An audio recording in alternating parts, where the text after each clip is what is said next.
Hello दोस्तों, मैं doctor Animesh MS general surgeon. दोस्तों, इस वीडियो में हम डिस्कस करेंगे 100 साल पहले जो पैंडमिक आया था वर्ल्ड में, जिससे करीब 50 करोड़ लोग इन्फेक्ट हो चुके थे। उस समय पॉपुलेशन करीब 150 करोड़ थी पूरे वर्ल्ड की। तो करीब करीब एक तिहाई वर्ल्ड को इन्फेक्शन हो गया था और उनमें से करीब 5 करोड़ लोगों की मृत्यु हो गई थी। पूरे वर्ल्ड की बात कर रहा हूँ मैं। इंडिया में ये पैंडमिक ज़्यादा फैला नहीं था क्योंकि लोग ज़्यादा आते जाते नहीं थे। तो ये पैंडमिक ज़्यादातर यूके में, फ्रांस में, चाइना में और यूएस में फैला था। 5 करोड़ लोगों की मृत्यु हुई थी, 50 करोड़ लोग इन्फेक्ट हुए थे, करीब 1/3 वर्ल्ड पॉपुलेशन इन्फेक्ट हो चुका था। ये कौन सा पैंडमिक था दोस्तों? ये 1918 का स्पेनिश फ्लू पैंडमिक था। नाम स्पेनिश है, लेकिन जो वायरस ओरिजिनेट हुआ था वो स्पेन में नहीं हुआ था। हालांकि जब वर्ल्ड वॉर 1 चल रहा था उस समय स्पेन जो है वो एक न्यूट्रल कंट्री था। तो वहाँ के जो मीडिया वाले थे उनको पता चला कि मैड्रिड में एक ऐसा केस है जो कि बहुत तेज़ी से फैल रहा है। तो वहाँ से उन्होंने पता लगाना शुरू किया, तो पता चला कि ये तो बहुत सारे लोगों को हो रहा है और फिर धीरे धीरे करके पूरे यूरोप में फैल गया था। दोस्तों, मैं आपको दिखा देता हूँ उस समय की सिचुएशन ऐसी थी। मास्क लगाना बहुत ज़्यादा कंपलसरी कर दिया गया था। मास्क नहीं लगाने से जेल भी हो रही थी लोगों को, और एक साथ बहुत सारे लोग एक साथ एडमिट होके उनका ट्रीटमेंट चल रहा था। उस समय से मास्क यूज़ कर रहे थे लोग, उस समय प्रॉपर सोशल डिस्टेंसिंग फॉलो कर रहे थे।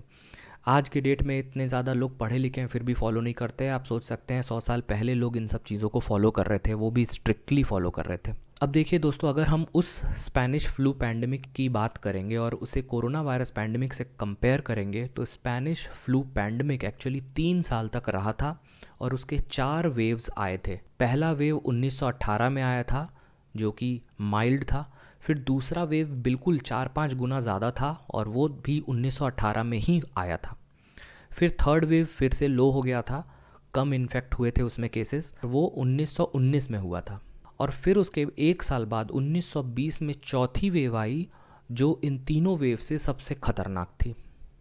अब ये कहना मुश्किल था कि वो सेम वायरस से हुआ था ये चारों वेव या किसी और वायरस से हुआ था। हालांकि साइंटिस्ट तो यही कहते हैं कि सेम ही वायरस था, लेकिन कोई एविडेंस नहीं है। और वायरस कौन सा था दोस्तों?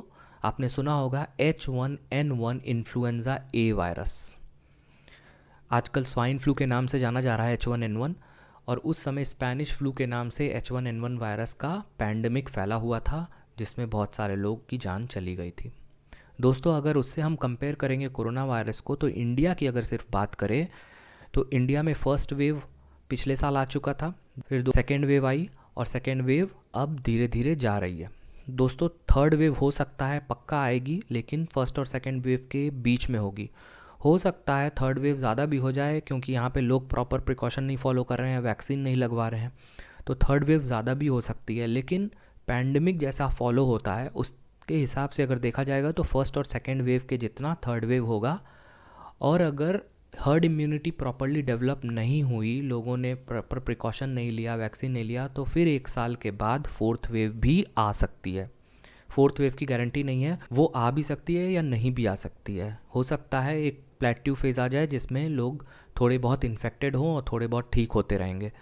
तो हो सकता है फोर्थ वेव ना आए, लेकिन थर्ड वेव दोस्तों पक्का आएगी।